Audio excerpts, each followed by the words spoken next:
Ruang keluarga, tempat kami semua berkumpul untuk merayakan ulang tahun ibu mertua, seketika berubah menjadi ruang pengadilan. Saya adalah terdakwa, suami saya, Bima, menjadi jaksa penuntut, sementara bapak dan ibu mertua serta adik ipar saya menjadi hakim yang siap menjatuhkan vonis. Sebuah pengadilan yang kejam, tuduhan kejahatan saya, perselingkuhan, dan orang yang menyodorkan bukti itu adalah Rina, adik ipar yang selama ini saya sayangi seperti adik kandung sendiri. Bima, suami saya, melihat bukti-bukti itu lalu berteriak ke wajah saya, "Berlutut. Cepat berlutut dan akui dosamu." Tetapi, Anda semua mungkin tidak tahu. Mereka tidak menyadari bahwa saya, terdakwa yang mereka kasihani ini, sesungguhnya sedang memegang sebuah bom waktu yang dahsyat. Dan pada hari itu, saya memutuskan untuk meledakannya. Selamat malam. Saya Maya. Dan ini adalah kisah saya. Orang bilang, mereka yang bersih hatinya tidak akan pernah merasa malu menatap langit. Tapi bagaimana jika sebuah keluarga justru dipenuhi kebohongan, di mana para pendosa justru bertingkah layaknya hakim? Sekalipun kita tidak bersalah, kita pasti akan terpojok ke jurang. Hari itu, keluarga suami saya mencoba menghancurkan harga diri dan menghina saya dengan kebohongan yang tak tahu malu. Tapi mereka tidak tahu bahwa sesungguhnya, mereka sendiri terperosok dan meronta-ronta di dalam rawa kebohongan dan dosa yang tak termaafkan. Saya pun memutuskan untuk menyeret semua rahasia menjijikan itu ke permukaan. Untuk memahami betapa marahnya saya harus menceritakan latar belakang hari itu terlebih dahulu. Saya dan Bima telah menikah selama 5 tahun. Suami saya adalah putra sulung dari sebuah keluarga konglomerat yang cukup terpandang di Jakarta. Bapak mertua, Pak Hartono, adalah seorang pengusaha sukses, dan ibu mertua adalah wanita yang sangat cerdas dan otoriter yang memegang kendali penuh di rumah. Kehidupan saya sebagai menantu, dari luar, tampak mulus, tetapi sebenarnya penuh dengan tekanan tak kasat mata. Beberapa minggu sebelumnya, ada sebuah proyek penting di kantor saya, yang membuat saya harus sering bertemu dengan perusahaan mitra dan lembur hingga larut malam. Alih-alih mengerti, suami saya mulai menunjukkan kecurigaan dan obsesi yang tidak sehat. Dia mulai memeriksa ponsel saya, menanyai kemana saya pergi dan siapa yang saya temui. Awalnya, saya mencoba berpikir positif, mungkin itu karena dia terlalu mencintai saya. Tapi kecurigaan suami saya semakin menjadi-jadi dari hari ke hari, dan puncaknya, insiden itu meledak malam itu. Seluruh keluarga sedang berkumpul di ruang keluarga menonton televisi, ketika Bima tiba-tiba mematikan TV dan dengan wajah penuh amarah, melemparkan beberapa lembar foto ke atas meja. "Jelaskan, apa-apaan ini?" Saya merasa napas saya tercekat. Di dalam foto-foto itu, tampak saya sedang makan malam di sebuah restoran mewah dengan Pak Budi, manajer tim saya. Itu jelas-jelas pertemuan kerja, yang juga dihadiri oleh rekan-rekan lain. Tapi orang yang diam-diam mengambil foto itu melakukannya dari sudut yang licik, seolah-olah hanya kami berdua di sana. Foto-foto ini tidak asing bagi saya. Itu adalah foto yang sama yang dikirimkan beberapa hari lalu dari nomor tak dikenal, disertai dengan berbagai kata-kata hinaan. Namun, yang lebih mengejutkan, orang yang pertama kali angkat bicara bukanlah saya, melainkan Rina, adik ipar saya. Rina tiba-tiba menangis terseduh-seduh. "Mas Bima, Mbak Maya, maafkan aku. Aku sudah berusaha menutupi ini untuk Mbak. Tapi aku tidak bisa lagi membohongi Mas dan keluarga." Seluruh keluarga menatap Rina dengan kaget. Sambil terisak, Rina mengatakan bahwa dia beberapa kali melihat saya bertemu berduaan dengan pria lain dan sudah mencoba menasihati saya, tapi saya tidak mendengarkan. Dia bahkan mengklaim bahwa foto-foto ini dia dapatkan dari temannya, dan dia merasa sangat tersiksa tidak tahu harus berbuat apa.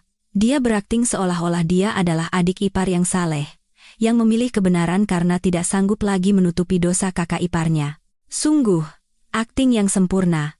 Dengan kesaksian Rina yang penuh air mata dan foto-foto di depan mata, Bima benar-benar kehilangan akal sehatnya dan melampiaskan amarahnya pada saya. "Dasar perempuan murahan. Beraninya kau mencoreng wajahku, mengkhianati keluarga ini." "Tidak. Ini semua salah paham," jerit saya. "Dia itu rekan kerjaku, dan ini semua jebakan yang dibuat Rina." "Beraninya kau menuduh Rina." Ibu mertua yang tadinya diam, menyela dengan suara dingin. Rina itu anak yang baik dan sangat menyayangimu, tidak mungkin dia melakukan hal seperti itu. Kau yang berbuat, kau yang harus tanggung jawab. Jangan seret-seret orang lain, sudah kuduga dari sorot matamu, kau itu licik seperti rubah. Bapak mertua pun menghela napas panjang dan menggelengkan kepala. Sungguh mengecewakan. Maya, Bapak tidak menyangka kau akan seperti ini. Bahkan Dito, suami Rina yang juga adik Bima, hanya menatap saya dengan pandangan kasihan. Tidak ada seorang pun yang mempercayai saya. Seluruh keluarga bersekongkol mendorong saya ke tepi jurang. Mereka sudah menetapkan saya sebagai pendosa. Diam! Teriak suami saya, menenggelamkan isak tangis saya. Buktinya sudah jelas begini, masih mau mengelak? Aku tidak pernah menyangka kau perempuan seperti itu. Suami saya menunjuk lantai ruang keluarga dengan jarinya.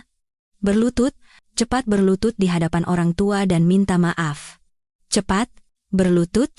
Meminta saya mengakui dosa yang tidak pernah saya lakukan, rasa terhina ini sudah melampaui batas kesabaran yang bisa saya tanggung. Saya hanya berdiri di sana, air mata terus mengalir, seluruh tubuh saya gemetar karena marah dan pilu. Tapi ibu mertua tidak berhenti di situ. Kalau kelakuannya serendah itu, apa ada jaminan kalau anak yang dilahirkannya itu darah daging keluarga kita? Bima, cepat bawa Bagas tes DNA. Kita tidak bisa membiarkan anak orang lain masuk ke dalam silsilah keluarga kita.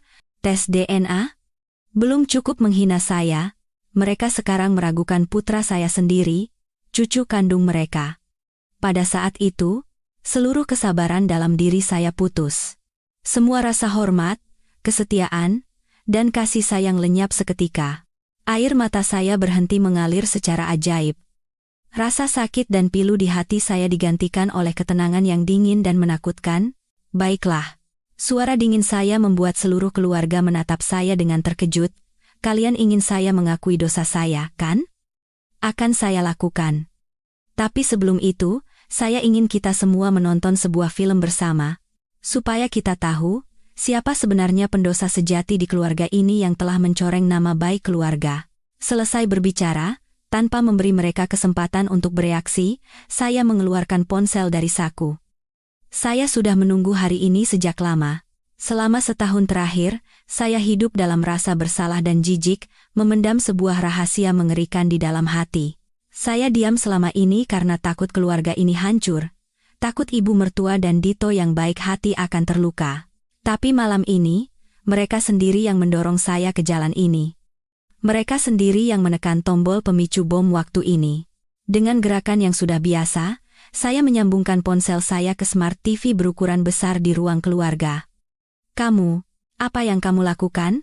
Suami saya bertanya dengan gugup, terkejut dengan sikap saya yang jauh lebih tenang dari dugaannya. Sebagai jawaban, saya menekan tombol putar. Sebuah video muncul di layar TV, tapi itu bukan film. Itu adalah rekaman dari kamera tersembunyi. Latar video itu adalah ruang kerja bapak mertua, dan dua tokoh utama di dalamnya membuat seisi ruang keluarga seketika hening seperti kuburan. Tokoh pria dalam video itu adalah bapak mertua, Pak Hartono, pria berusia 60-an, yang selalu bersikap agung dan bermoral. Dan wanita yang menempel di tubuhnya tanpa sehelai benang pun di atas sofa adalah Rina, adik ipar yang baru saja berakting sebagai korban yang suci dan baik hati. Video itu tidak panjang. Hanya beberapa menit, tapi sudah lebih dari cukup untuk membongkar hubungan perselingkuhan yang tidak bermoral dan menjijikan. Desahan tak senonoh mereka berdua menggema di seluruh ruang keluarga, kontras yang tajam dengan suasana hikmat pengadilan moral yang baru saja berlangsung. Wajah semua orang memucat. Ekspresi Bima berubah dari marah menjadi ngeri, lalu menjadi tidak percaya.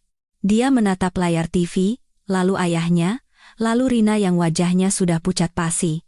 Dito, suami Rina, membeku seperti batu. Matanya yang tulus terpaku pada layar TV, penuh dengan rasa sakit dan pengkhianatan. Dia sedang menyaksikan perselingkuhan ayah dan istrinya sendiri. Tapi orang yang pertama kali tumbang adalah ibu mertua. Melihat suaminya, yang telah menemaninya seumur hidup, bercinta dengan menantunya sendiri, membuat wajahnya berubah dari pucat menjadi biru. Setelah menggumamkan beberapa kata yang tidak jelas, matanya terbalik dan dia ambruk ke lantai. Ibu. Bima dan Dito berteriak serempak dan berlari menghampirinya. Ruang keluarga seketika menjadi kacau balau. Jeritan, tangisan, dan panggilan saling bersahutan. Pengadilan keluarga yang mereka ciptakan berakhir dengan cara yang paling tragis dan mengerikan. Bom yang saya lemparkan telah menghancurkan topeng keluarga munafik ini berkeping-keping. Tapi mereka tidak tahu. Itu baru permulaan. Bagaimana saya bisa mendapatkan video mengerikan itu? Dan apa sebenarnya motif Rina? Jika Anda ingin menyingkap tirai rahasia yang menjijikan ini bersama saya, jangan lupa untuk berlangganan dan menyukai kanal ini. Dan nantikan episode berikutnya. Ruang keluarga yang beberapa menit lalu menjadi panggung pengadilan moral yang hikmat, kini telah berubah menjadi arena kekacauan dan tragedi. Ibu mertua masih terbaring tak bergerak di lantai, sementara kedua putranya, Bima dan Dito, dengan panik mengguncang dan memanggilnya. Jeritan putus asa mereka bercampur dengan isak tangis Rina yang ketakutan. Dan pilar keluarga ini, sang kepala keluarga yang dihormati, Pak Hartono, hanya berdiri terpaku di samping TV, wajahnya tanpa rona darah. Meskipun layar TV sudah mati, bayangan adegan memalukannya dengan menantu mudanya seolah masih melayang di udara, mencekik napas semua orang. Saya berdiri di tengah badai itu, tapi anehnya, hati saya tenang, tidak ada rasa puas atau gembira. Yang ada hanyalah rasa lelah yang mendalam dan kepahitan terhadap keluarga yang telah membusuk dari dalam ini. Banyak dari Anda pasti penasaran, bagaimana saya bisa mendapatkan video mengerikan itu? Bagaimana mungkin seorang menantu bisa melakukan hal sebesar itu, memasang kamera untuk memata-matai ayah mertuanya? Apakah saya sudah mencurigai keluarga ini sejak awal dan mempersiapkan segalanya? Sejujurnya, saya sudah mengetahui rahasia ini sejak lama, tepatnya setahun yang lalu. Dan video itu bukanlah senjata yang saya siapkan untuk balas dendam. Itu adalah bom waktu, dan selama 365 hari terakhir, itu adalah rasa sakit yang harus saya pikul dan pendam sendirian. Saya berharap bom ini tidak akan pernah meledak, saya berharap bom ini terkubur selamanya dalam kegelapan. Tapi manusia-manusia munafik itu, mereka sendiri yang menyalakan sumbu bom ini. Ingatan saya kembali ke setahun yang lalu. Saat itu, keluarga kami masih memakai topeng kebahagiaan yang sempurna. Tapi, dengan intuisi seorang wanita, saya mulai merasakan ada arus aneh di antara bapak mertua dan Rina. Awalnya, hanya hal-hal kecil dan tersembunyi. Tatapan bapak mertua yang bertahan lebih lama saat menatap Rina, atau tawa manja Rina saat berbicara dengan bapak mertua. Dan bagaimana bapak mertua dengan begitu wajarnya membelikan Rina hadiah-hadiah mahal. Tas desainer yang katanya sekalian dibeli saat perjalanan dinas. Atau kalung berlian yang diberikan sebagai hadiah ulang tahun lebih awal. Ibu mertua, tanpa curiga sedikit pun, justru senang. Bapak sayang sekali ya sama menantu bungsunya, katanya. Suami saya dan Dito juga hanya berpikir bahwa ayah mereka sangat menyayangi Rina. Tapi saya merasa ada yang salah. Perhatian itu sudah melampaui batas wajar yang bisa diberikan seorang ayah mertua kepada menantunya, dan kecurigaan saya berubah menjadi kepastian pada suatu malam. Seluruh keluarga sedang pergi dan hanya saya yang tinggal di rumah. Saya kebetulan lewat di depan ruang kerja bapak mertua, dan mendengar suara telepon dari celah pintu yang sedikit terbuka. Suaranya sangat pelan, tapi saya bisa mendengarnya dengan jelas. Bapak mertua sedang berbicara dengan Rina. Dan kata-kata yang dia ucapkan bukanlah kata-kata yang pantas diucapkan seorang ayah kepada menantu yang dianggap seperti putrinya sendiri. Sayang lagi apa? Kangen setengah mati, nih? Malam ini bisa kesini? Katanya si Dito lagi dinas luar kota. Kan? Baguslah. Saudara-saudara, saya membeku di luar pintu. Telinga saya berdengung. Kebenaran yang mengerikan itu adalah sebuah pukulan telak bagi saya. Bapak mertua dan Rina, yang satu adalah sosok yang harus saya hormati seperti ayah, dan yang satu lagi adalah orang yang saya sayangi seperti adik kandung. Bagaimana mungkin kedua orang itu melakukan perbuatan sekhianat dan semesum ini? Saya panik. Ingin rasanya saya mendobrak pintu dan membongkar semuanya, tapi kaki saya tidak bisa bergerak, saya tidak punya bukti. Kata-kata saya tidak akan ada artinya. Mereka pasti akan menyangkalnya. Dan saya akhirnya akan dicap sebagai menantu durhaka yang ingin menghancurkan keluarga. Malam itu, Saya tidak bisa tidur sedikit pun. Saya terus berpikir apa yang harus saya lakukan. Dan akhirnya, sebuah ide berani terlintas di benak saya. Saya harus mendapatkan bukti yang tak terbantahkan oleh siapapun. Keesokan harinya, dengan alasan ingin membersihkan ruang kerja, saya meletakkan kamera super mini yang disamarkan sebagai pulpen di rak buku, mengarah langsung ke sofa tempat bapak mertua biasa duduk. Dan saya tidak perlu menunggu lama. Beberapa hari kemudian, pada suatu siang hari kerja ketika ibu mertua pergi ke acara arisannya dan saya serta kedua putranya sedang bekerja, mereka beraksi. Malam itu, ketika saya dengan tangan gemetar mengambil kamera dan memeriksa isinya, dunia saya runtuh. Video vulgar dan suara-suara tak senonoh itu jauh lebih mengerikan dari yang pernah saya bayangkan. Saya menangis lama dalam kegelapan sambil membenamkan wajah. Saya tidak menangis hanya karena jijik, saya menangis karena kasihan pada ibu mertua, yang seumur hidupnya telah berkorban untuk suami dan anak-anaknya. Saya menangis membayangkan Dito, adik ipar saya yang baik dan lugu, yang mungkin tanpa sadar sedang membesarkan anak hasil hubungan gelap ayahnya sendiri.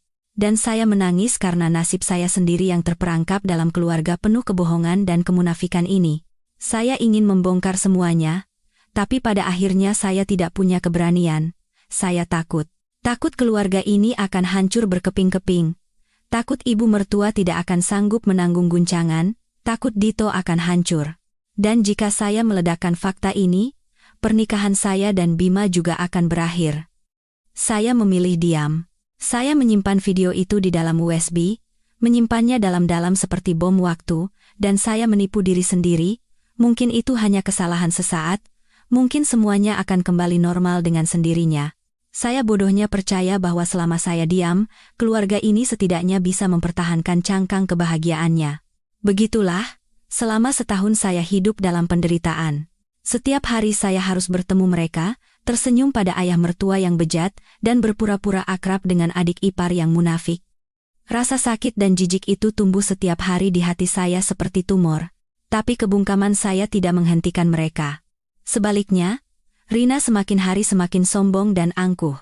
Dengan bapak mertua sebagai bekingan kuatnya, dia tidak lagi memedulikan siapapun di rumah ini, termasuk ibu mertua. Tapi target utama kecemburuan dan kewaspadaannya adalah saya. Saya tahu dia selalu iri dan cemburu pada saya. Saya adalah menantu sulung yang menikah dengan Bima, putra kebanggaan keluarga, dan menerima semua harapan. Sementara dia menikah dengan Dito, si bungsu yang baik hati tapi selalu dianggap sedikit di bawah kakaknya. Sekeras apapun saya mencoba bersikap baik padanya, saya bisa merasakan kecemburuan halus dalam tatapan dan nada bicaranya. Dia cemburu karena suami saya lebih kompeten, cemburu karena saya lebih disayang ibu mertua. Dia ingin menginjak saya untuk menjadi nyonya rumah yang sesungguhnya di keluarga ini. Dan akhirnya, ketika dia mendapatkan jimat berupa bapak mertua, dia mulai beraksi. Dia mencoba memecah belah hubungan kami suami istri dengan adu domba dan kebohongan yang licik. Saya tahu persis akal bulusnya, tapi saya pura-pura tidak tahu dan tetap diam. Jika saya membuat masalah, saya justru akan masuk ke dalam perangkapnya dan dituduh sebagai kakak ipar yang pencemburu. Tapi kebungkaman saya membuatnya semakin berani, dan akhirnya, dia memutuskan untuk melancarkan serangan pamungkas. Sebuah rencana jahat yang dirancang untuk mendapatkan dua keuntungan sekaligus. Rencana itu adalah menuduh saya berselingkuh. Saudara-saudara, sekarang setelah semuanya terungkap, barulah saya memahami sepenuhnya konspirasinya. Rencana itu begitu sempurna. Panah pertama ditujukan pada saya. Dia berhasil menciptakan bukti palsu untuk memancing kecemburuan Bima dan membuatnya percaya bahwa saya adalah istri yang tidak setia. Dia tahu betul sifat Bima yang patriarkis, temperamental, dan punya harga diri tinggi. Pria yang jika disulut sedikit api saja akan membakar seluruh hutan. Dia berharap Bima, dalam amarahnya, akan menceraikan saya dan mengusir saya dengan tangan kosong. Dengan begitu, dia bisa menyingkirkan saya, duri dalam daging terbesarnya. Dan panah kedua, lebih penting lagi, adalah untuk mengalihkan perhatian. Menciptakan skandal yang lebih besar dan lebih heboh dari perselingkuhannya sendiri. Saat seluruh keluarga sibuk menghakimi saya, siapa yang akan punya waktu untuk peduli pada hubungan rahasianya dengan bapak mertua? Skandal perselingkuhan saya adalah tabir asap yang sempurna untuk menutupi dosa mereka yang menjijikkan. Dia merencanakannya dengan cermat, menyewa orang untuk membuntuti saya dan mengambil foto-foto yang ambigu. Lalu, entah dengan program apa, dia dengan lihai mengedit pesan-pesan untuk menciptakan bukti palsu. Kemudian, dia berakting sebagai adik ipar yang menderita karena rahasia kakak iparnya, yang kebetulan dia temukan.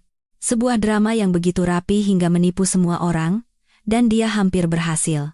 Jika saja saya tidak memiliki bom video itu. Jika saja saya masih Maya yang setahun lalu, yang penurut dan sabar, mungkin hari itu saya benar-benar akan berlutut, menanggung segala hinaan, dan diusir dari rumah itu. Tapi dia tidak pernah membayangkan bahwa kakak ipar yang dia remehkan ini adalah orang yang paling tahu wujud aslinya.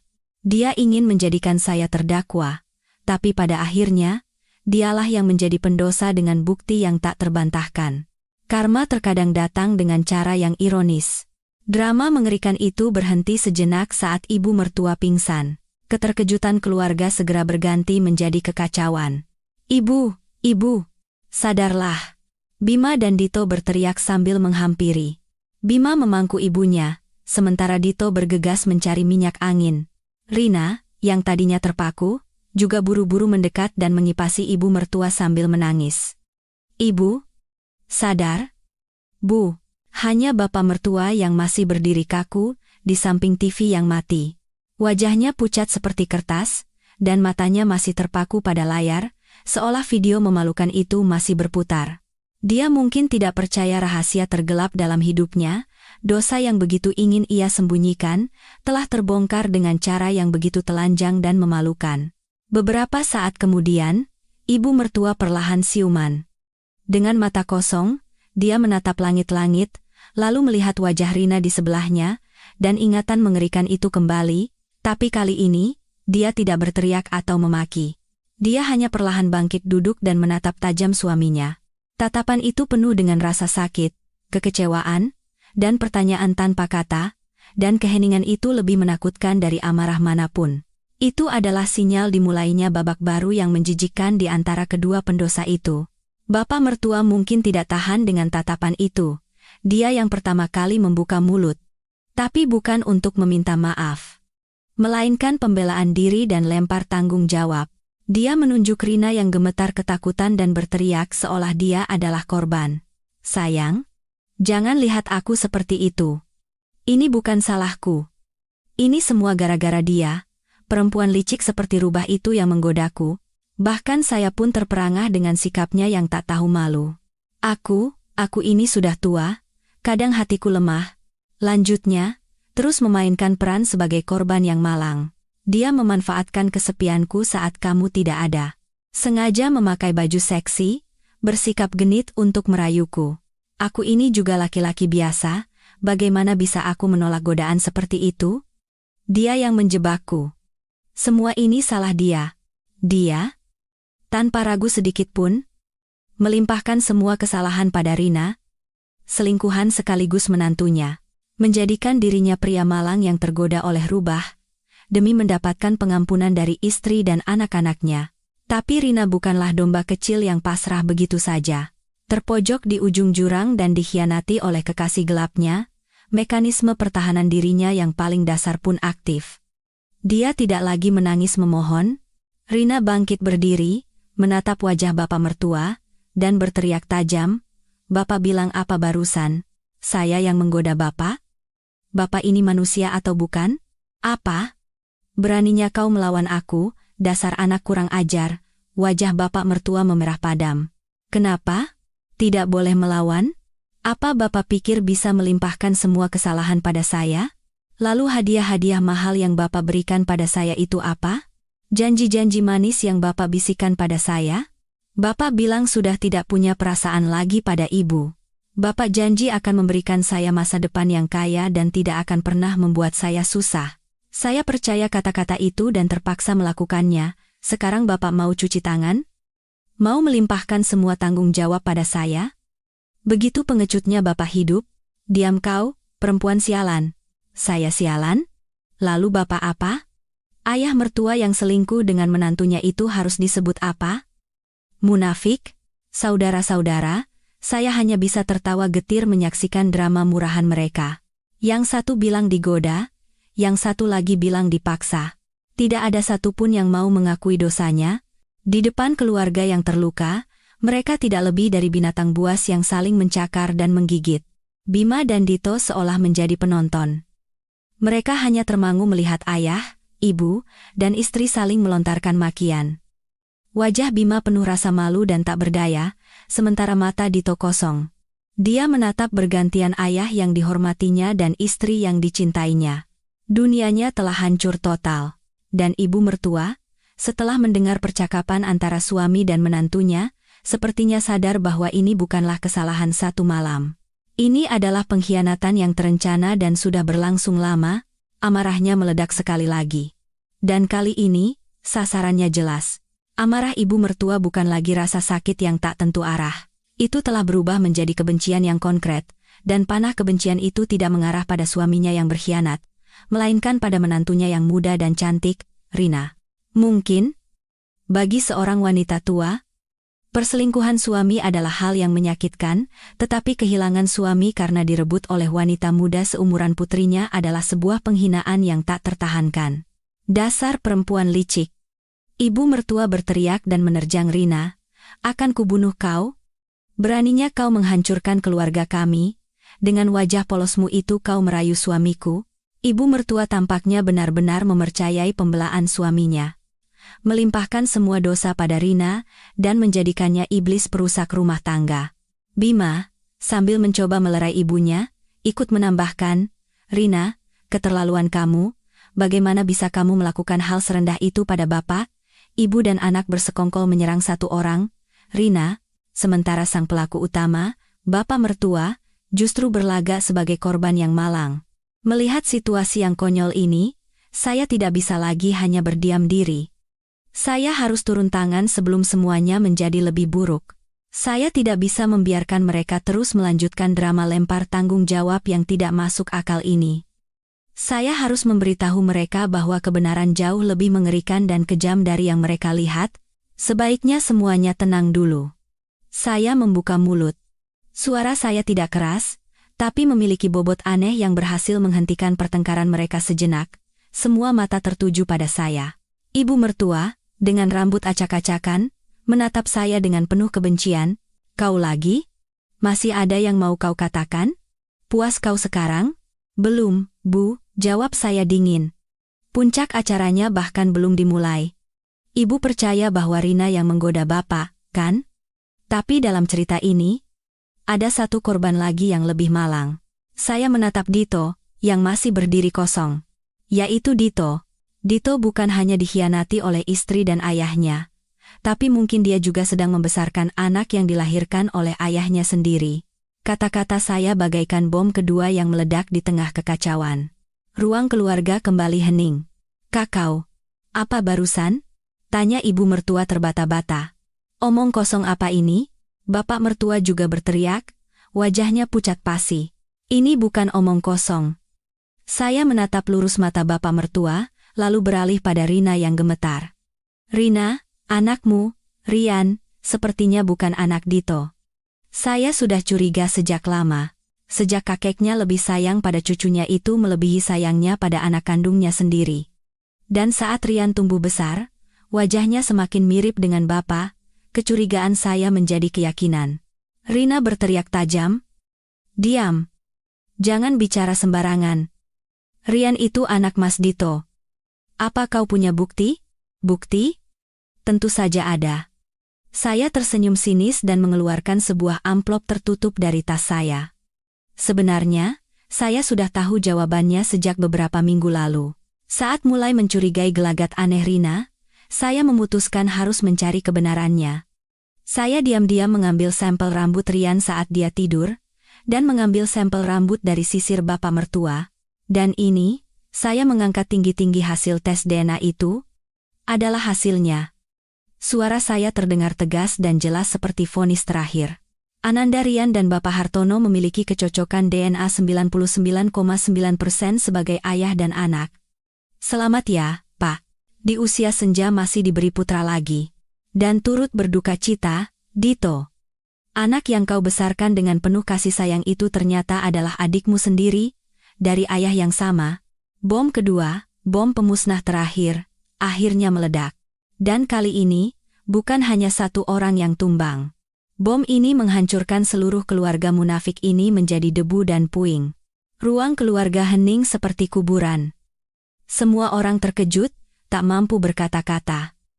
Wajah bapak mertua dan Rina pucat seperti mayat. Ibu mertua menatap hasil tes, lalu suaminya, lalu bergantian menatap cucu yang selalu ia gendong. Kebenaran yang terlalu mengerikan dan tak tertanggungkan. Ibu mertua menggumamkan beberapa kata yang tak jelas, lalu matanya terbalik dan untuk kedua kalinya, dia pingsan. Hasil tes DNA di tangan saya bagaikan petir terakhir yang menyambar pohon keluarga yang sudah membusuk ini. Ruang keluarga tidak lagi dipenuhi kekacauan dan pertengkaran, melainkan keheningan yang lebih menakutkan. Keheningan kehancuran total. Ibu mertua pingsan untuk kedua kalinya, tapi kali ini tidak ada yang berlari menolongnya. Putra kesayangannya, Bima, hanya berdiri terpaku, menatap tajam hasil tes itu, seolah masih tidak percaya pada kebenaran yang mengerikan. Wajahnya memerah karena amarah, lalu membiru karena rasa malu dan hina. Dia pasti merasa malu bukan hanya karena dosa ayahnya, tapi juga karena dirinya sendiri. Dirinya yang secara buta mencurigai istrinya, melakukan kekerasan, menghina, bahkan menuntut tes DNA untuk putranya sendiri. Di hadapan fakta bahwa keluarganya adalah sarang kebohongan dan kebejatan yang menjijikkan, kedua pendosa, bapak mertua dan Rina, tidak lagi punya tenaga untuk berakting. Mereka hanya meringkuk seperti tahanan yang menunggu eksekusi.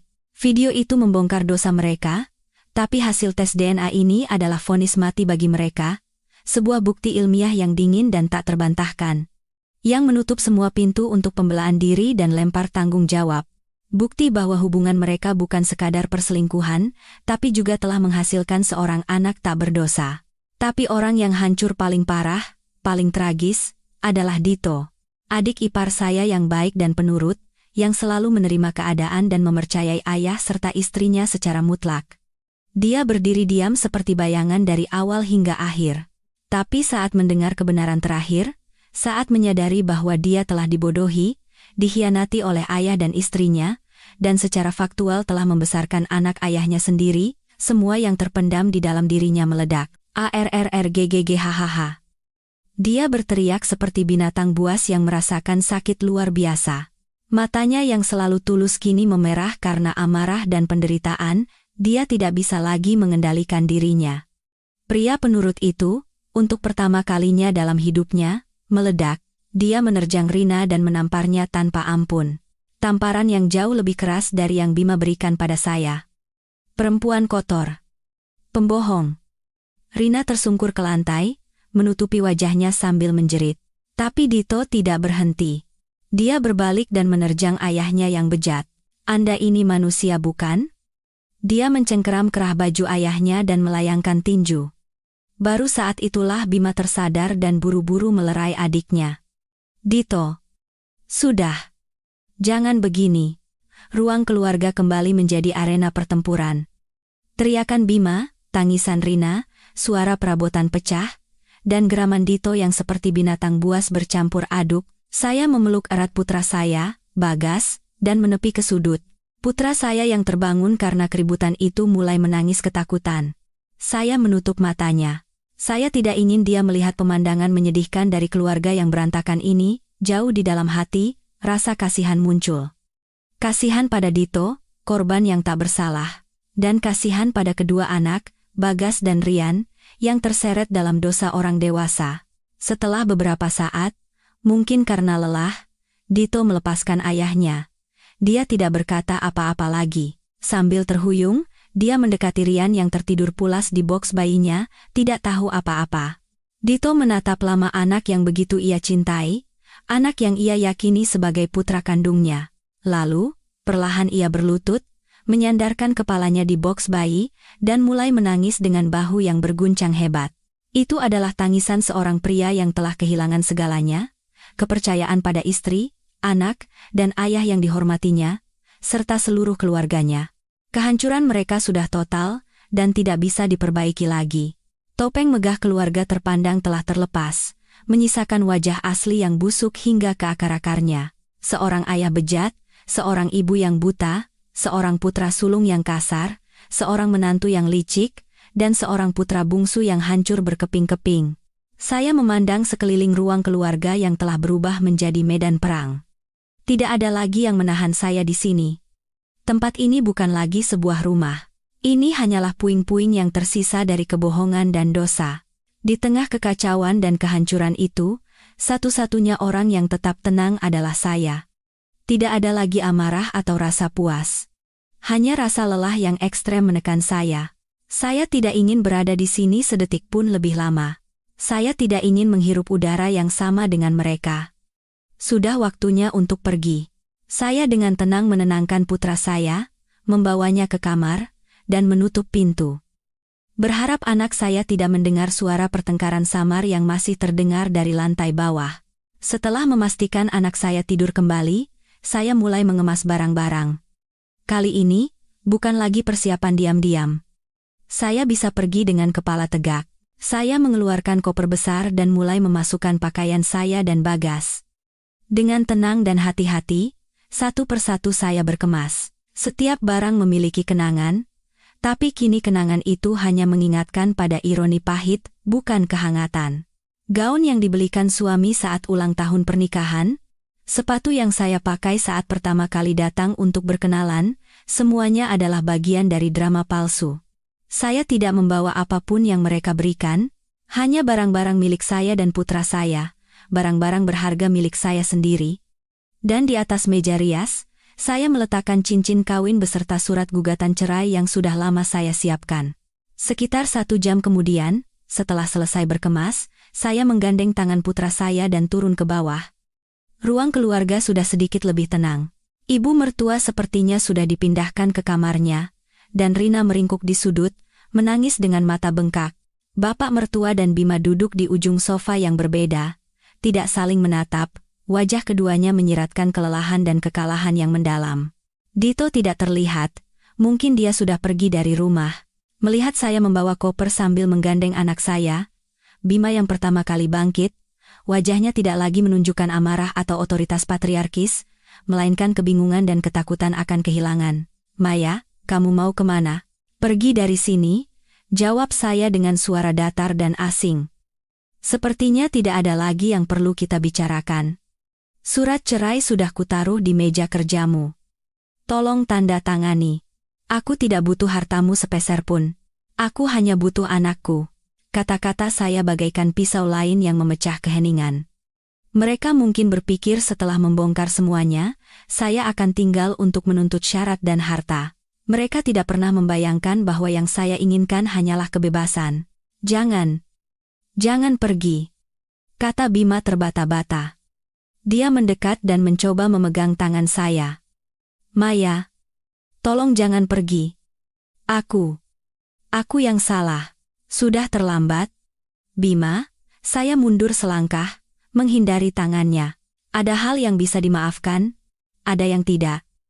Kamu bukan hanya memukulku, tapi juga menghinaku dan meragukan anakmu sendiri. Kamu ikut serta dalam kebohongan keji itu. Kepercayaanmu padaku sudah kamu hancurkan sendiri. Kita tidak akan pernah bisa kembali seperti dulu." Saya menggandeng tangan putra saya, dan dengan tangan satunya menarik koper, berjalan tanpa ragu menuju pintu depan. Langkah saya di lantai marmer yang dingin terasa berat, tapi sekaligus mantap. Saya tidak menoleh ke belakang sekalipun. Saya takut jika melihat wajah-wajah hancur mereka, hati saya akan luluh. Saya sudah cukup menderita. Sekarang saatnya pergi. Tapi saat tangan saya menyentuh gagang pintu, saya mendengar suara gedebuk dari belakang, dan saya merasakan sesuatu memeluk kaki saya dengan erat. "Maya, jangan pergi, tolong jangan tinggalkan aku." Saat saya berbalik, itu adalah Bima. Dia bersujud di kaki saya. Pria sombong dan patriarkis itu kini berlutut, memeluk kaki saya. Wajahnya basah oleh air mata. Dia menangis terseduh-seduh seperti anak kecil. "Maaf. Aku benar-benar minta maaf, Maya." Dia mengangkat kepalanya. Matanya yang merah penuh dengan penyesalan dan keputusasaan. Aku salah segalanya. Aku suami yang brengsek dan ayah yang payah. Aku buta. Aku bodoh. Aku tidak mempercayaimu dan menyakitimu. Tolong maafkan aku. Sekali saja. Beri aku satu kesempatan terakhir. Biarkan kita memulai lagi, ya, saudara-saudara. Saya kehilangan kata-kata melihat pemandangan itu. Pria yang menunjuk wajah saya dan berteriak. Berlutut? Kini berlutut di bawah kaki saya, memohon pengampunan. Perubahan yang begitu tiba-tiba dan ironis. Saya tahu air matanya bukanlah kebohongan. Kebenaran tentang ayah dan adik iparnya, serta ketakutan akan kehilangan istri dan anaknya, telah menghancurkannya sepenuhnya. Dia benar-benar menyesal. Melihat ayahnya menangis, putra saya, Bagas, juga ikut menangis ketakutan. Ayah jangan nangis. Ibu. Ayah kenapa? Suara polos putra saya menusuk hati saya yang penuh luka seperti ribuan jarum. Apa yang harus saya lakukan? Di satu sisi, ada penghinaan dan penderitaan yang saya alami. Di sisi lain, ada permohonan tulus, meskipun terlambat, dari pria yang pernah saya cintai. Hati saya terasa terbelah dua. Bapak mertua dan Rina masih duduk seperti mayat di ruang keluarga. Mereka tidak berkata apa-apa, hanya menyaksikan situasi ini. Mungkin dalam hati mereka berharap saya akan luluh dan mencegah keluarga ini hancur total. Bangun dulu Bima, suara saya sedikit bergetar. Kita bicara pelan-pelan. Anak kita kaget. Mendengar kata-kata saya, seberkas harapan muncul di mata Bima. Dia buru-buru bangkit, tapi tidak melepaskan tangan saya. Jadi kamu tidak akan pergi, kan, Maya? Kamu memaafkanku, kan? Saya tidak menjawab pertanyaan itu. Saya hanya melepaskan tangannya dengan lembut. Saya tahu saya tidak bisa mengambil keputusan di saat emosi saya campur aduk seperti ini. Aku butuh waktu. Kamu juga. Untuk hari ini, aku akan pergi. Aku dan kamu, kita semua butuh waktu untuk berpikir. Saya tidak menunggu jawabannya. Saya membawa putra saya dan menarik koper keluar dari pintu. Kali ini dia tidak menghentikan saya. Dia hanya berdiri tak berdaya, menyaksikan punggung istri dan anaknya menghilang di balik pintu. Saya tidak pergi jauh. Saya membawa putra saya ke rumah seorang teman baik dan meminta untuk menginap beberapa hari. Saya butuh ruang yang tenang untuk menata segalanya dan berpikir. Beberapa hari berikutnya adalah waktu terpanjang dalam hidup saya. Bima terus-menerus menelepon dan mengirim pesan. Bukan lagi ancaman atau bujukan palsu, melainkan kata-kata penyesalan yang tulus. Dia menceritakan penderitaan dan rasa bersalah yang dialaminya. Dia bilang tidak bisa tidur, setiap memejamkan mata, bayangan dirinya menampar saya dan wajah bejat ayah serta adik iparnya muncul. Dia juga bilang sudah menjenguk ibunya di rumah sakit. Setelah siuman, ibu mertua tidak lagi berteriak, hanya berbaring dan menangis. Guncangan itu begitu besar hingga membuatnya tampak 10 tahun lebih tua dalam sekejap. Dia juga bingung bagaimana harus bersikap pada ayah dan adiknya. Keluarga mereka kini menjadi keluarga di mana tidak ada yang bisa saling menatap wajah lagi, dan dia memohon agar saya kembali. Katanya, hanya saya yang bisa menyelamatkan keluarga ini sekarang. Dia berjanji akan berubah, tidak akan lagi menjadi lemah, dan akan melindungi saya. Dia meminta untuk melupakan semua masa lalu, dan membangun keluarga baru hanya untuk kami bertiga. Saudara-saudara, saya goyah. Sungguh, saya goyah. Saya juga wanita biasa yang ingin memberikan keluarga yang utuh untuk putra saya. Melihat penyesalannya yang tulus, sebagian hati saya melunak. Haruskah kuberikan dia satu kesempatan? Haruskah aku kembali demi anakku? Saya hampir saja terbujuk. Saya berpikir untuk kembali dan menghadapi kesulitan ini bersamanya. Namun, satu kejadian terakhir membuat saya mengambil keputusan yang tegas. Pada hari ketiga setelah saya pergi, saya menerima telepon dari nomor tak dikenal. Saat saya angkat, terdengar suara wanita muda yang ragu-ragu. Halo, apakah ini dengan Mbak Maya? Istrinya Mas Bima? Iya, benar. Ini siapa, ya? Tanya saya waspada. Saya Gita, teman dekatnya Rina. Rina. Saya mengerutkan kening. Ada perlu apa menelepon saya? Begini Mbak, Saya tahu ini tidak sopan, tapi ada hal yang benar-benar harus Mbak tahu. Soal foto-foto perselingkuhan itu. Jantung saya berdebar kencang. Katakan saja. Dan wanita itu memberitahukan kebenarannya. Kebenaran yang bahkan tidak pernah saya bayangkan dalam mimpi terburuk saya. Dialah orang yang membantu Rina merancang seluruh drama untuk menjebak saya. Menurutnya, Rina menyewa orang dengan uang untuk membuntuti saya dan mengambil foto. Lalu Rina sendiri yang menggunakan program untuk memanipulasi isi pesan dan menciptakan bukti-bukti palsu. Bahkan nomor anonim yang mengirimkan foto-foto itu kepada saya dan Bima, semuanya adalah rekayasa Rina.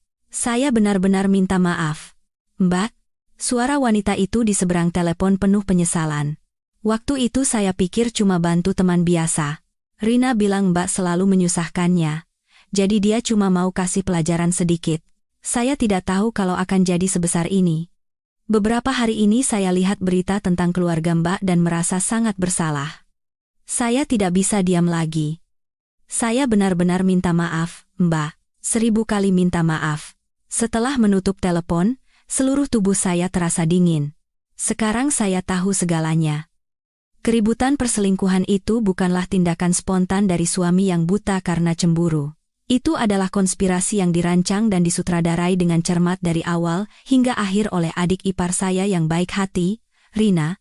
Tapi yang paling menyakitkan bagi saya bukanlah kekejaman Rina, melainkan kebodohan dan kepercayaan buta suami saya. Bagaimana mungkin seorang suami lebih mudah percaya pada beberapa lembar foto rekayasa dan beberapa baris pesan daripada pada istrinya yang telah hidup bersamanya selama 5 tahun? Bagaimana mungkin? Tanpa sedikit pun keraguan, dia langsung menghakimi, menghina, bahkan melakukan kekerasan pada saya? Mungkin, jauh di dalam hatinya, tidak pernah ada kepercayaan untuk saya sejak awal? Atau apakah otoritas dan harga diri patriarki seorang pria telah melumpuhkan semua akal sehatnya? Saya menemukan jawabannya. Dan keraguan di hati saya lenyap sepenuhnya. Malam itu, Bima datang lagi menemui saya. Dia membawa seikat besar bunga mawar dan berdiri dengan wajah yang masih penuh penyesalan. Maya, tolong, ayo kita pulang. Saya tidak menerima bunga itu dan mempersilakannya duduk. Bima, saya memulai. Suara saya anehnya sangat tenang. Aku sudah memikirkannya dengan sangat matang. Matanya berbinar penuh harapan. Aku tidak akan kembali. Senyum di bibirnya memudar. Kenapa? Aku sudah janji akan berubah. Aku tahu semua ini salahku. Kamu tahu salahmu? Saya tertawa getir. Apa kamu tahu kalau foto-foto itu palsu? Apa kamu tahu kalau semua itu rekayasa adikmu? Rina? Untuk mencelakaiku? Bima membeku. Apa? Saya menceritakan seluruh isi percakapan saya dengan teman Rina. Wajahnya berubah dari terkejut, menjadi ngeri, lalu menjadi marah. Dasar gila. Adikmu sendiri yang melakukan itu? Potong saya. Tapi masalahnya bukan Rina, Bima. Masalahnya adalah kamu. Bagaimana kamu bisa begitu mudah tertipu oleh drama murahan seperti itu? Kenapa kamu tidak memberiku kesempatan untuk menjelaskan? Kenapa kamu memilih untuk menghina dan memukulku daripada mencari kebenaran? Dia tidak bisa menjawab. Karena, saya menjawab untuknya, jauh di lubuk hatimu, kamu tidak pernah sepenuhnya mempercayaiku. Kamu selalu terpengaruh oleh kata-kata ibumu, kata-kata adik-adikmu. Kamu selalu memprioritaskan keluarga besarmu daripada keluarga kecil kita. Kamu mungkin anak yang berbakti, tapi kamu bukan suami yang baik, juga bukan ayah yang bertanggung jawab. Saya bangkit berdiri. Aku sudah memutuskan. Kita bercerai. Itu jalan terbaik untuk kita semua. Kamu kembalilah dan hiduplah sebagai anak berbakti ibumu. Aku akan memulai hidup baru bersama anakku. Maya, tolong. Dia mencoba menahan saya. Sudah terlambat. Bima, suara saya tidak lagi mengandung emosi apapun. Cermin yang pecah tidak bisa disatukan kembali.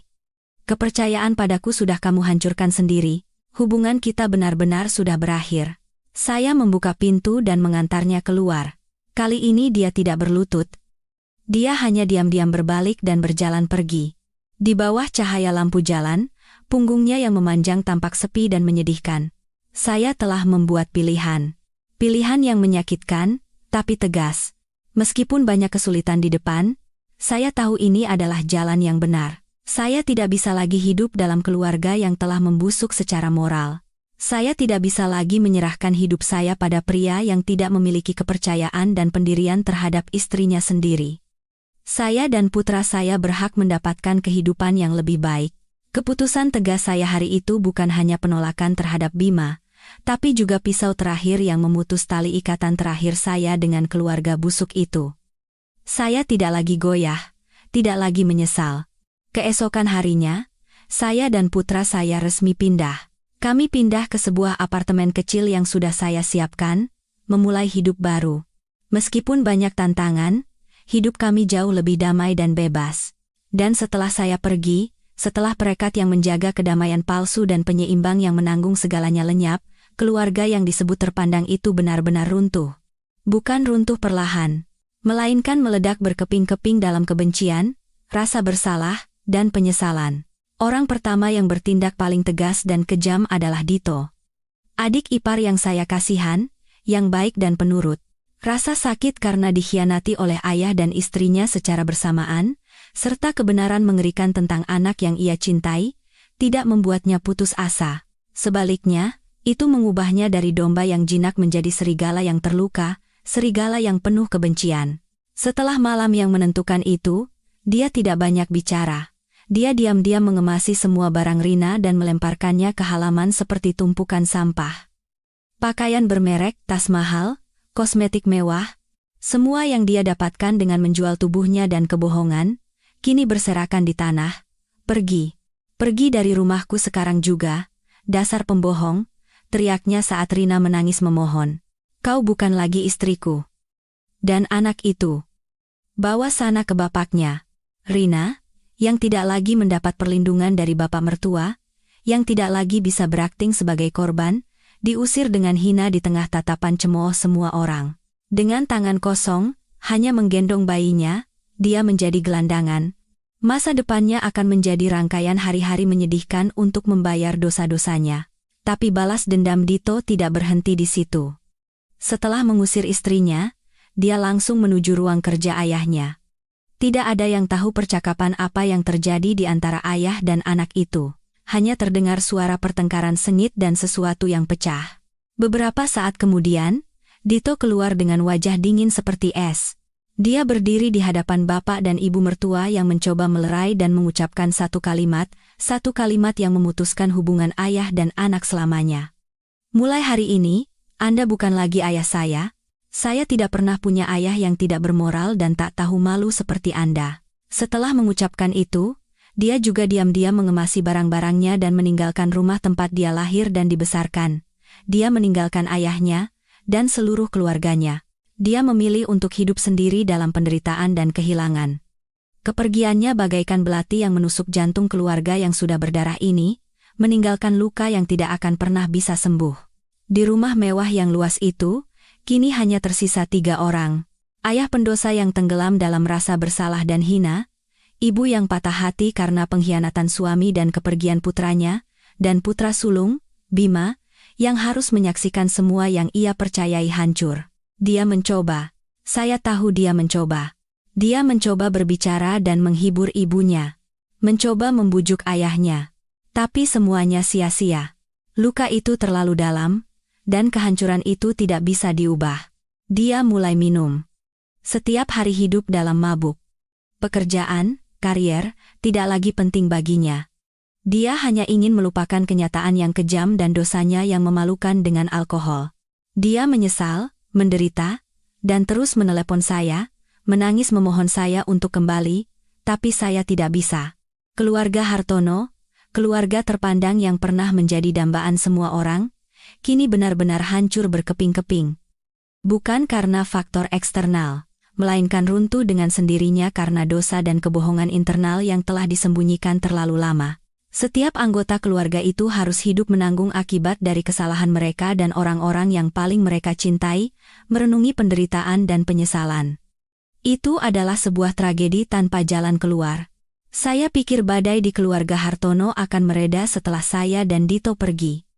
Saya pikir mereka akan hidup dalam rasa bersalah dan penyesalan, dan waktu akan menyembuhkan segalanya, tapi sekali lagi, saya meremehkan betapa rumitnya hati manusia, terutama hati seorang wanita yang terluka parah.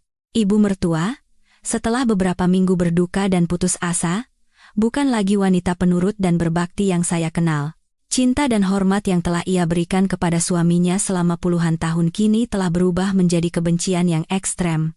Dia marah bukan hanya karena suaminya telah mengkhianatinya dengan cara yang memalukan, tapi juga karena fakta bahwa dia begitu bodohnya tidak mengenali wajah asli pria yang menemaninya seumur hidup. Dan kebencian itu mengubahnya dari korban yang malang menjadi pejuang yang terbakar api dendam. Dia memutuskan untuk tidak lagi diam menderita. Dia memutuskan untuk mendapatkan keadilannya sendiri. Membuat pria yang telah menginjak-injak cinta dan pengorbanannya membayar mahal. Dan begitulah, di atas puing-puing keluarga itu, dimulailah sebuah perang hukum yang baru dan kejam. Ibu mertua diam-diam menghubungi firma hukum paling terkenal di kota ini. Dia bergerak sendiri tanpa memberitahu putranya, Bima. Dia secara resmi mengajukan gugatan cerai terhadap bapak mertua. Dan bukan hanya sekadar perceraian. Dia menuntut pembagian harta Gonogini. Saudara-saudara, inilah pukulan telak bagi bapak mertua. Karena kekayaan melimpah yang dimilikinya, meskipun hasil kerja kerasnya sendiri, semuanya diperoleh selama masa pernikahan. Secara hukum, ibu mertua berhak menuntut setengah dari kekayaan itu. Pertarungan hukum mereka berlangsung sengit dan tanpa ampun. Tidak ada lagi ikatan suami istri di antara mereka. Mereka tidak datang ke pengadilan untuk berdamai, melainkan untuk saling membongkar rahasia dan aib terkelam masing-masing. Ibu mertua, atas saran pengacaranya, mengajukan seluruh fakta perselingkuhan bapak mertua dengan Rina dan hasil tes DNA sebagai bukti. Dia menonjolkan Citra sebagai istri yang terluka parah dan dikhianati untuk mendapatkan simpati dari pengadilan dan publik. Bapak mertua yang terpojok tidak tinggal diam. Dia juga menyewa tim pengacara terbaik untuk melakukan serangan balik. Meskipun tidak bisa menyangkal perselingkuhan, dia mengklaim bahwa ibu mertua tidak pernah memenuhi kewajibannya sebagai istri. Katanya, ibu mertua hanya sibuk berbelanja dan hidup mewah, serta tidak peduli pada suami dan anak-anak. Dia mencoba membuktikan bahwa kekayaan yang ia raih adalah murni hasil usahanya sendiri tanpa kontribusi dari istrinya. Mereka mengubah ruang sidang perceraian menjadi medan perang untuk saling memfitnah dan menghina. Kisah-kisah rahasia keluarga yang pernah disebut terpandang, rahasia yang begitu ingin mereka sembunyikan, kini terbuka untuk umum. Ini menjadi bahan gosip seluruh kota, dikonsumsi seperti drama sinetron. Media pun ikut serta. Perselingkuhan konglomerat dengan menantunya, gugatan cerai dan tuntutan harta Gonogini dari istri sah, wajah bapak mertua, ibu mertua, dan Rina terpampang di semua surat kabar tabloid. Kehormatan dan kepercayaan yang bapak mertua bangun seumur hidupnya kini hancur menjadi debu di tangan istrinya sendiri. Bisnisnya pun mulai merosot tajam, perusahaan mitra membatalkan kontrak karena khawatir dengan skandal, dan para pemegang saham kehilangan kepercayaan. Perusahaannya yang sedang berkembang pesat kini diambang kebangkrutan. Putra satu-satunya yang tersisa, Bima, hanya bisa pasrah menyaksikan pertarungan orang tuanya. Dia mencoba melerai, mencoba mendamaikan, tapi semuanya sia-sia. Dia tidak bisa menghentikan kebencian yang membara di hati ibunya, juga tidak bisa mencegah keruntuhan ayahnya. Dia tidak berdaya dan hancur total. Perang itu berlangsung selama hampir setahun. Dan akhirnya, putusan akhir pengadilan keluar, ibu mertua menang. Dia mendapatkan persetujuan cerai dan sejumlah uang yang fantastis, yaitu setengah dari total kekayaan.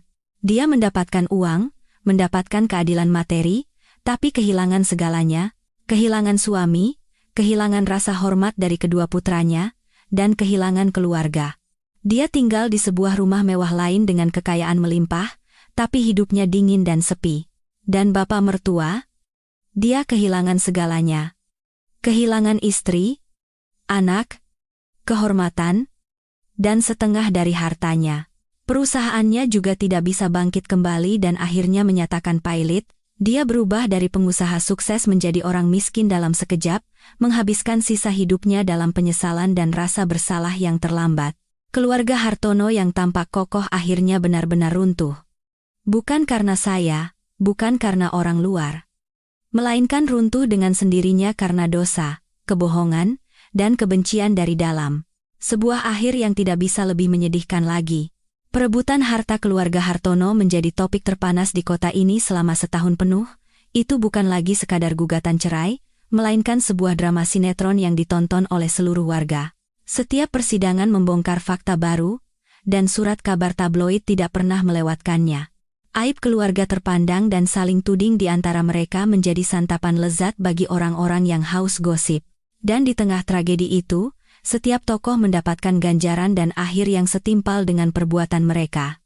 Bapak mertua, yang pernah menjadi pengusaha sukses dan kepala keluarga yang dihormati, kini telah kehilangan segalanya. Dia kalah dalam pertarungan hukum dengan istrinya dan harus menyerahkan setengah dari harta yang ia kumpulkan seumur hidup kepada wanita yang ia khianati. Tapi yang ia hilang lebih besar dari uang, yaitu kehormatan. Skandal perselingkuhannya dengan menantunya telah mengubahnya dari pengusaha terhormat menjadi aib dunia bisnis dan pendosa tak tahu malu. Mitra lama berbalik punggung. Dan bank menarik pinjaman. Perusahaannya yang sudah goyah tidak lagi bisa bertahan. Saham anjlok, karyawan mengundurkan diri. Akhirnya, setelah berbagai upaya, ia dengan pahit harus menyatakan pailit. Semua yang ia bangun dengan darah dan keringat seumur hidupnya hancur berkeping-keping karena satu hasrat sesaat yang penuh dosa. Dia harus menjual rumah mewah dan mobil mewahnya untuk membayar utang. Dari seorang direktur utama perusahaan raksasa menjadi gelandangan dalam sekejap, menghabiskan sisa hidupnya di sebuah kamar kontrakan kecil dalam penyesalan dan rasa bersalah yang terlambat. Kedua putra yang begitu ia sayangi telah meninggalkannya. Dia harus menjalani sisa hidupnya dalam cemoohan dunia dan kesepian. Itu adalah kematian yang lebih menyakitkan daripada kematian fisik. Dan ibu mertua, dia memenangkan persidangan. Mendapatkan uang yang sangat banyak, tapi dia juga kehilangan segalanya. Kehilangan suami, kehilangan rasa hormat dari kedua putranya, dan kehilangan keluarga. Setelah persidangan, dia tinggal sendirian di rumah mewah lain, hidup dalam kekayaan dan kemewahan, tapi hidupnya sangat sepi. Meskipun Bima tidak meninggalkannya, mereka tidak bisa lagi sedekat dulu. Guncangan dari kehancuran keluarga dan kejatuhannya sendiri menciptakan dinding tak kasat mata di antara ibu dan anak. Dito benar-benar memutuskan kontak. Dia yang seumur hidupnya hidup untuk suami dan anak-anaknya, kini harus menghabiskan masa tuanya yang dingin di rumah kosong tanpa siapapun. Kekayaan melimpah yang ia dapatkan tidak akan pernah bisa mengembalikan keluarganya, juga tidak akan pernah bisa menyembuhkan luka dari pernikahan yang gagal. Dan mantan suami saya, Bima, mungkin dialah yang mengalami akhir paling tragis. Dia tidak masuk penjara, juga tidak kehilangan seluruh hartanya, karena sejak awal dia tidak punya apa-apa. Tapi dia kehilangan sesuatu yang lebih penting, kepercayaan dan harga diri. Kejatuhan ayah yang dihormatinya, kebenaran busuk di balik topeng keluarga terpandang, dan tindakannya sendiri yang kasar dan buta, semuanya telah menghancurkan egonya. Dia bukan lagi pria patriarkis yang penuh percaya diri. Dia menjadi orang yang pendiam, tidak percaya diri, dan selalu dihantui rasa bersalah. Setelah bercerai, dia mencoba mencari pekerjaan baru, tapi cap sebagai putra dari pria pezina dan suami KDRT membuatnya sulit mendapatkan pekerjaan yang layak. Dia bekerja serabutan dengan gaji seadanya dan hidup dengan susah payah. Dia beberapa kali datang menemui saya, bukan karena masih ada rasa, tapi hanya karena ingin melihat putranya. Tapi setiap kali melihat saya yang tampak tegar dan sukses, dia semakin minder dan terlihat menyedihkan. Dia telah kehilangan istri, anak, dan masa depan cerah yang bisa ia miliki dengan tangannya sendiri. Dan terakhir, Rina. Rubah licik yang menyulut api dari semua tragedi ini. Mungkin dialah yang mendapatkan akhir paling menyedihkan dan setimpal. Setelah diusir dengan tangan kosong oleh Dito, dia mendatangi bapak mertua dan memohon. Tapi bapak mertua yang sudah jatuh miskin tidak punya tenaga atau hati untuk mengurusnya. Dia mengusir Rina dengan dingin. Ditinggalkan oleh kedua pria itu, dia tidak punya tempat tujuan. Akhirnya, sambil menggendong bayinya, dia kembali ke kampung halamannya. Tapi di kampung pun, skandal memalukannya sudah diketahui semua orang. Orang tuanya malu dan menolaknya, tetangga menunjuk-nunjuk dan mencemoohnya. Dia yang pernah cantik dan menjadi idaman semua orang, kini menjadi aib keluarga dan orang buangan di komunitasnya. Kehilangan uang dan kecantikan, dan harus membesarkan anak sendirian. Dia bekerja serabutan apa saja untuk bertahan hidup. Ada yang bilang melihatnya bekerja di pabrik, ada juga yang bilang melihatnya berjualan di pasar desa. Kehidupan yang keras dan cobaan hidup membuat kecantikannya cepat memudar. Masa depan kaya yang ia coba raih dengan segala cara akhirnya hanya tersisa sebagai pecahan mimpi. Itulah akhir dari para pengkhianat. Saudara-saudara, mereka semua harus membayar harga atas dosa dan kebohongan yang mereka perbuat. Hukum karma mungkin datang perlahan, tapi tidak akan pernah meleset. Ia bekerja dengan sangat adil dan tegas. Keluarga Hartono yang pernah berada di puncak kehormatan dan kekayaan akhirnya benar-benar hancur, meninggalkan pelajaran pahit tentang betapa mengerikannya akibat dari keruntuhan moral dan kemanusiaan. Setelah badai berlalu, hidup saya perlahan kembali ke jalurnya. Proses perceraian dengan Bima selesai dengan cepat. Saya tidak menuntut harta sepeser pun. Yang saya butuhkan hanyalah satu, hak asuh putra saya, Bagas. Tentu saja, Bima tidak punya alasan apapun untuk menentangnya. Saya dan putra saya memulai hidup baru di sebuah apartemen kecil yang indah, yang saya beli dengan uang tabungan saya sebelum menikah. Kehidupan kami tidak semewah atau sekaya di rumah besar dulu, tapi jauh lebih damai dan bahagia. Tidak perlu lagi hidup dalam ketakutan atau memikirkan perasaan orang lain. Saya bebas. Dan saya bisa menjadi diri saya sendiri. Saya mendapatkan pekerjaan baru yang sesuai dengan bidang saya. Bukan untuk melupakan masa lalu, melainkan untuk memberikan masa depan yang stabil bagi putra saya bekerja keras. Saya ingin putra saya tumbuh besar dengan bangga memiliki ibu yang kuat dan mandiri. Waktu berlalu, dan luka di hati saya perlahan sembuh. Saya tidak lagi memikirkan keluarga Hartono. Bagi saya, mereka kini hanyalah orang asing dalam kenangan samar di masa lalu. Suatu sore akhir pekan, saat saya sedang bermain dengan putra saya di taman, sebuah wajah yang akrab muncul di hadapan saya. Itu Dito. Ini adalah pertama kalinya saya bertemu dengannya lagi setelah hampir setahun sejak malam yang menentukan itu. Dia telah banyak berubah. Bukan lagi sosok yang penurut dan baik hati seperti dulu. Tubuhnya lebih kurus dan kulitnya lebih gelap terbakar matahari, tapi tatapan matanya jauh lebih tegar dan dewasa. Melihatnya, hati saya sedikit campur aduk. Saya tidak tahu harus bersikap bagaimana. Dia adalah korban, tapi sekaligus bagian dari keluarga yang telah memberi saya luka yang begitu dalam. Lama tidak bertemu, Mbak Maya. Sapanya lebih dulu. Suaranya sedikit canggung, tapi tulus. Lama tidak bertemu juga, Dito. Apa kabar? Baik. Baik. Mbak. Dia mengangguk, lalu menatap Bagas yang sedang bermain di dekatnya, dengan tatapan yang seolah menerawang. Bagas sudah besar sekali, ya. Kami terdiam sejenak. Keduanya tidak tahu harus berkata apa. Mbak Maya, Dito akhirnya memecah keheningan. Dia menatap saya lurus, tidak menghindar. Saya datang ke sini hari ini bukan untuk mengganggu atau menunjukkan penyesalan, saya hanya ingin mengucapkan permintaan maaf dan terima kasih yang tulus pada Mbak. Saya terkejut. Minta maaf? Apa yang perlu kamu minta maafkan padaku? Ada, Mbak. Dia menggelengkan kepala dengan senyum sedih. Saya ingin minta maaf karena saya pernah menjadi bagian dari keluarga itu, karena kelemahan saya tidak bisa melindungi Mbak dan membiarkan Mbak menerima begitu banyak luka, dan juga karena saya tidak menyadari wujud asli mereka lebih awal. Itu sudah berlalu, Dito. Hati saya terenyuh. Kamu juga korban. Bukan, Mbak, dia menggeleng lagi. Saya juga salah, saya terlalu buta dan terlalu lemah. Tapi, dia menatap saya dengan sorot terima kasih. Saya berterima kasih pada Mbak. Meskipun kejam, Mbak telah membuat saya melihat kebenaran. Terima kasih karena telah berani membalikkan segalanya. Jika bukan karena Mbak, mungkin saya akan hidup selamanya dalam kebohongan itu. Dia bercerita bahwa setelah pergi dari rumah, hidupnya sangat sulit. Dia harus bekerja serabutan untuk bertahan hidup. Guncangan itu telah menghancurkannya, tapi sekaligus membuatnya tumbuh. Dia bukan lagi anak manja yang hidup bergantung pada orang tua. Dia telah belajar untuk berdiri dengan kekuatannya sendiri. Saya sudah bercerai dengan wanita itu, katanya datar. Dan dengan anak itu, saya sudah tidak ada hubungan lagi. Saya dengar orang tuanya membawa mereka pulang ke kampung. Saya tidak ingin tahu lagi tentang kehidupan mereka. Bagaimana dengan yang lain? Tanya saya ragu. Bapak tinggal sendirian? Perusahaannya juga bangkrut. Saya sesekali menjenguk, tapi hanya sekadar memberikan sedikit uang belanja. Tidak ada lagi yang bisa kami bicarakan. Dia menghela napas. Mas Bima juga sudah keluar dari rumah dan tinggal sendiri.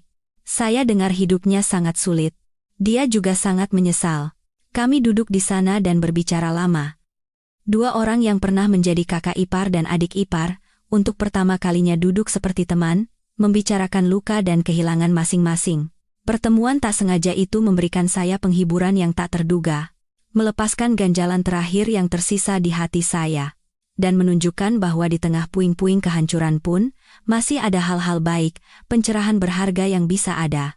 Sebelum berpisah, Dito mengucapkan kata-kata terakhirnya pada saya. Mbak Maya, hiduplah dengan bahagia, Mbak dan Bagas pantas mendapatkannya. Saya juga akan berusaha. Berusaha untuk hidup tanpa kebohongan, hidup yang baru. Saya menatap punggung Dito yang menjauh. Punggung seorang pria yang tegar, yang tidak lagi lemah, yang telah melewati badai dan benar-benar tumbuh dewasa. Dan saya tahu dia akan berhasil. Seperti saya, kami berdua akan menyambut pagi baru kami masing-masing. Pertemuan tak sengaja dengan Dito hari itu bagaikan hujan deras yang membersihkan debu terakhir yang tersisa di hati saya. Berkatnya, saya bisa menutup bab masa lalu sepenuhnya tanpa dendam atau penyesalan. Keluarga Hartono telah membayar harga atas perbuatan mereka, dan sekarang saatnya bagi saya untuk sepenuhnya memulai hidup baru. Beberapa bulan setelah resmi bercerai, saya pindah dari apartemen sewaan dan dengan sisa tabungan serta bantuan teman-teman baik, saya membeli sebuah apartemen kecil di daerah lain. Tidak sebesar atau semewah rumah besar dulu, tapi bagi saya, ini adalah rumah yang sesungguhnya. Ruang yang saya bangun dengan keringat dan usaha saya. Tempat di mana saya dan putra saya bisa hidup dengan damai dan bebas tanpa memedulikan tatapan siapapun. Awal dari kehidupan baru tidaklah mudah. Saya harus menata rumah sendiri, mencari sekolah baru untuk anak saya, dan mengurus masalah keuangan. Setelah membeli rumah, uang saya hampir tidak tersisa. Untuk pertama kalinya saya merasakan tekanan sebagai orang tua tunggal. Di malam hari saat anak saya tidur, saya pernah duduk sendirian di ruang tamu menatap keluar jendela, diliputi ketakutan. Apakah aku bisa melakukannya? Apakah aku bisa memberikan kehidupan yang layak untuk anakku? Tapi setiap kali melihat wajah malaikat putra saya, semua kelemahan dalam diri saya lenyap.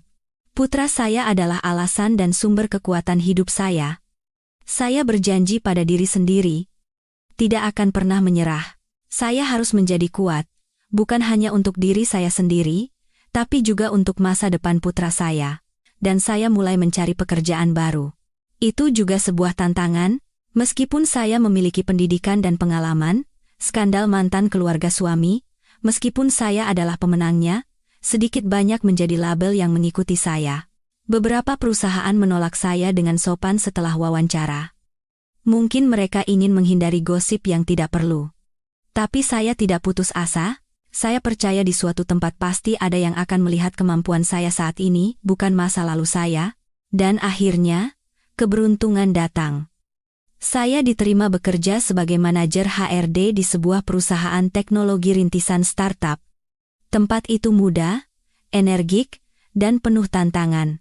Atasan langsung saya, sang CEO, masih sangat muda tapi memiliki pemikiran yang terbuka dan progresif. Dia berkata tidak tertarik dengan masa lalu saya, hanya tertarik pada kemampuan yang bisa saya berikan untuk perusahaan. Saya bekerja seperti orang gila. Saya ingin membuktikan kepada semua orang, dan yang terpenting, pada diri saya sendiri, bahwa saya bukan lagi wanita lemah yang hanya bisa hidup bergantung pada orang lain. Saya ingin menunjukkan bahwa saya bisa berdiri dengan kekuatan saya sendiri dan membangun karier saya. Pekerjaan baru, lingkungan baru, sangat membantu saya menemukan kembali kepercayaan diri dan kegembiraan hidup. Saya mendapatkan rekan kerja dan teman-teman baru. Mereka tidak tahu banyak tentang masa lalu saya. Mereka hanya mengenal saya sebagai manajer tim yang kuat, berdedikasi, profesional, dan seorang ibu tunggal. Kehidupan saya dan putra saya perlahan menjadi stabil. Pagi hari saya mengantar anak saya ke sekolah, lalu pergi bekerja. Sore hari saya menjemputnya, mengerjakan PR bersama, bermain, dan memasak makan malam yang hangat. Apartemen kecil kami selalu dipenuhi tawa. Saya sadar bahwa kebahagiaan terkadang bukan terletak pada rumah besar atau kekayaan melimpah. Kebahagiaan ada pada saat-saat biasa bersama orang yang kita cintai. Dalam waktu yang damai itu, saya bukan lagi menantu yang terkurung di sudut dapur. Saya menjadi wanita yang mandiri secara finansial dan bebas secara pemikiran. Dari menu makan malam hari ini hingga cara mendidik anak, saya bisa memutuskan segalanya dalam hidup saya sendiri. Tanpa memedulikan tatapan siapapun, saya bisa membeli gaun baru untuk diri saya sendiri, minum kopi dengan bebas bersama teman-teman, dan mengikuti kursus untuk pengembangan diri. Saya telah menemukan kembali diri saya yang sebenarnya, yang telah hilang selama 5 tahun pernikahan. Kadang-kadang saat ada waktu luang, saya memikirkan Bima. Saya tidak lagi membencinya, hanya merasa kasihan. Kasihan pada seorang pria yang memiliki awal yang tidak buruk, tapi menghancurkan seluruh hidupnya karena kelemahan dan kepercayaan butanya. Saya mendengar bahwa setelah bercerai, hidupnya sangat sulit.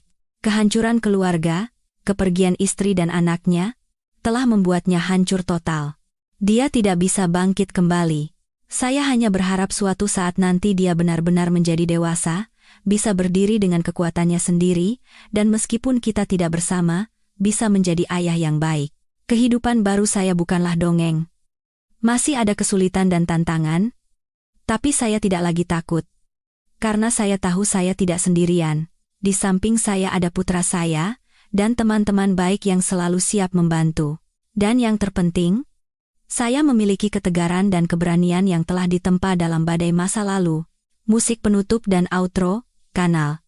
Saudara-saudara, kisah saya yang penuh air mata dan amarah, tapi juga sangat kuat, kini telah sampai pada bab terakhirnya.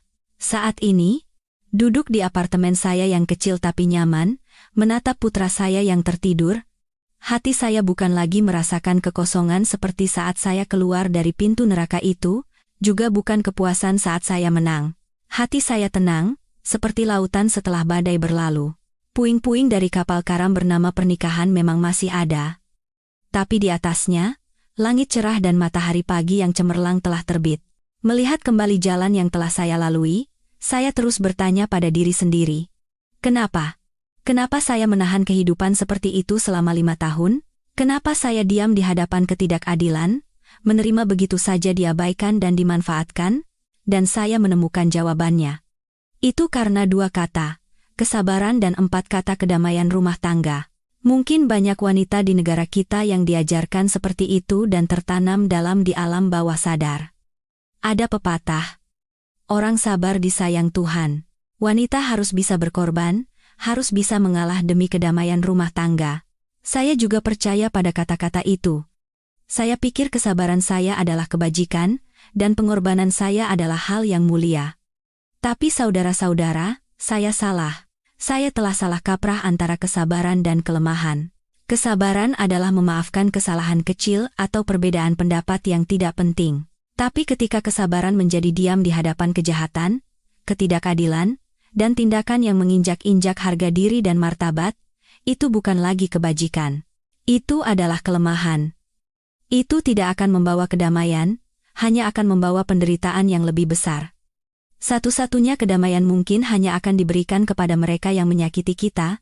Bendungan kesabaran yang saya bangun terbuat dari air mata dan penghinaan selama 5 tahun. Dan pada malam yang menentukan itu, saat saya menyaksikan seluruh keluarga bersekongkol menghina saya, bendungan itu runtuh.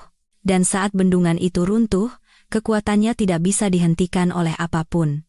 Pelajaran pertama yang saya pelajari dengan mengorbankan masa muda saya adalah, jangan pernah membangun bendungan kesabaran. Sebaliknya, buatlah garis batas harga diri, sebuah red line. Siapapun, bahkan orang yang paling kita cintai, jika mereka melewati garis itu, kita harus dengan tegas mendorong mereka menjauh. Dan kisah saya juga merupakan pelajaran tentang kepercayaan buta. Cinta ibu mertua pada putranya menjadi pembiaran yang menutupi semua kesalahan. Apa yang disebut sebagai bakti oleh Bima membuatnya tidak bisa membedakan mana yang benar dan salah. Dan saya pun percaya pada cinta yang tidak ada, percaya pada keluarga tanpa rasa hormat, tapi saudara-saudara, pelajaran terbesar dan terdalam yang ingin saya bagikan hari ini bukanlah tentang kesabaran atau kepercayaan buta, melainkan tentang kekuatan kebenaran dan keberanian. Selama setahun terakhir, saya mengetahui rahasia mengerikan bapak mertua dan Rina. Tapi saya memilih diam. Saya takut keluarga akan hancur, takut akan gunjingan orang, tidak punya kepercayaan diri untuk menghadapi kebenaran yang begitu kejam. Dan kebungkaman itu hampir menghancurkan hidup saya. Kebungkaman itu membiarkan kejahatan terus merajalela, memberikan kesempatan pada Rina untuk merancang drama kejam untuk mencelakai saya. Baru saat saya terpojok di ujung jurang, saat tidak ada lagi yang bisa saya rugikan, barulah saya memiliki keberanian untuk bersuara, untuk mengeluarkan bukti yang saya sembunyikan ke dunia. Dan seperti yang Anda lihat, kekuatan kebenaran sungguh luar biasa. Ia bisa melepaskan semua topeng kemunafikan, menghancurkan semua konspirasi gelap, dan membawa keadilan bagi mereka yang tertindas. Jadi, melalui kisah saya mohon dengan sangat, jika ada di antara Anda yang menyaksikan atau mengalami ketidakadilan atau kebohongan dalam hidup, tolong jangan diam. Saya tahu terkadang sangat sulit dan menakutkan untuk mengatakan kebenaran. Anda bisa menjadi sasaran kebencian dan balas dendam. Tapi saya percaya, penderitaan hidup dalam kebungkaman, dalam kebohongan, jauh lebih menakutkan. Beranikan diri untuk bersuara. Mintalah bantuan pada orang yang Anda percaya. Percayalah pada kekuatan keadilan. Karena hanya ketika kebenaran terungkap, kejahatan akan mundur dan kedamaian sejati akan datang. Kehidupan baru saya sekarang benar-benar damai. Meskipun tidak sekaya saat tinggal di rumah besar dulu, saya merasa jauh lebih kaya dari sebelumnya. Saya kaya akan kebebasan, harga diri, dan cinta tanpa syarat yang saya berikan pada putra saya. Saya telah melewati badai, dan akhirnya menemukan pagi saya sendiri. Pagi yang bebas dari hantu masa lalu, hanya dipenuhi kedamaian, cinta, dan harapan. Kisah saya berakhir di sini. Sebuah kisah yang dimulai dengan penghinaan dan berakhir dengan kelahiran kembali. Terima kasih yang tulus kepada Anda semua yang telah mendengarkan dan berempati bersama saya. Saya berharap kisah saya, meskipun sedih dan pahit, bisa menjadi sedikit penghiburan dan keberanian bagi seseorang yang saat ini merasa lemah dan tak berdaya. Ingatlah, Anda tidak pernah sendirian, dan Anda selalu punya hak untuk memilih, hak untuk bangkit dan merebut kembali kebahagiaan Anda. Jika cerita hari ini memberikan sedikit getaran di hati Anda, jangan lupa untuk berlangganan, menyukai, dan membagikan cerita ini kepada orang-orang yang Anda sayangi. Setiap dukungan dari Anda adalah sumber kekuatan terbesar bagi kami untuk menyampaikan cerita yang lebih baik, pelajaran hidup yang lebih berharga. Kalau begitu, saya akan kembali dengan cerita berikutnya. Terima kasih.